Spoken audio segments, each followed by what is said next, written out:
这里是生产毛绒兔兔的加工厂，而生产出来的小兔子都会被可爱的小主人带走，但状态不好的小兔子就会被随便丢弃。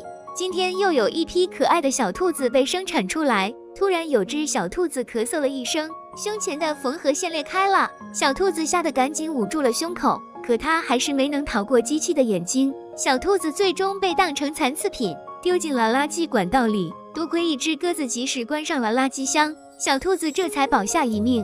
看着胸口的缝隙越来越大，它决定去寻找可以治愈自己的办法。无助的小兔子在街上飘荡，看到一家修鞋店，它满怀希望地跑了进去。好心的鞋匠刚给它穿上一件马甲，可随着几声咳嗽，马甲就被崩开了。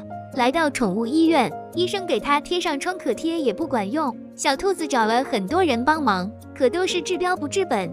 直到它被肉店的老板吓了一跳，重重摔倒在地上。小兔子太难过了，它突然看见了一根粉色的毛线，小兔子瞬间看到了希望。它顺着毛线穿过大街小巷，尽管中途遇到各种危险，它还是紧紧攥着毛线。终于在一个拐角遇到了那个能帮助它的人，它抱起沮丧的小兔兔，走进了自己的玩具修补店。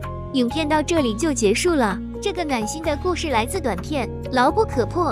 不管你现在有多沮丧，你要相信世界上一定有一个人能治愈你，请不要轻易放弃自己，或许希望就藏在下一个拐角处。好了，今天的故事就讲到这里。